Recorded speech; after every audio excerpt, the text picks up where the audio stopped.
I was doing a talk at the FIU Museum about Noguchi and his work in Miami and Bayfront Park in the 80s when Philip Johnson was working here. A number of other people were kind of addressing Miami, and Jules Stern came to the talk, and she, after the talk, kind of asked me if I might be interested in seeing what she has about an architect, Elijah Khan. And I hadn't heard of Khan, but I was incredibly impressed by the material that Jewel had, and by her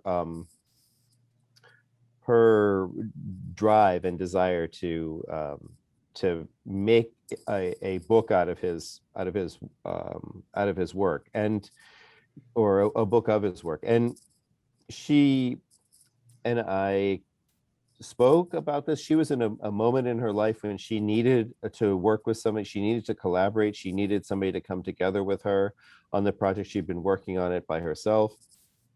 And I was at a moment where I was really interested in kind of looking back at New York and thinking about New York City and the landscape of New York, this kind of profile of the historic New York skyscraper that you see, that Elijah Khan, one of the most prolific architects in mid-century New York City, was able to make, primarily in the garment district. So we agreed that we would kind of write up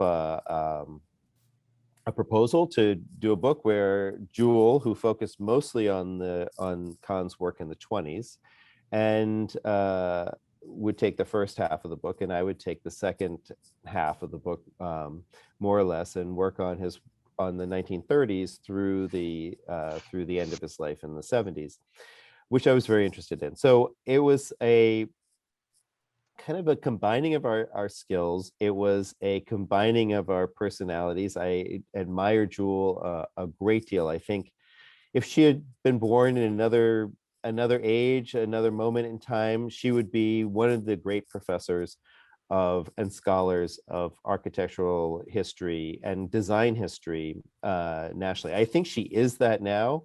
I think she would be recognized that with a university, position that would really reflect that as well. So, or a curatorial position. But anyway, she's an amazing person, and we were able to get a contract to produce the book, and the book then became part of the celebration of the book, kind of led to an exhibition of work. And most of Kahn's archives are at Columbia, where he went to school. And that's where, at the opening of that exhibition, which was celebrating the book, and that's where I met you, Ray. And that was quite a remarkable moment in the in this kind of story of my research trajectory.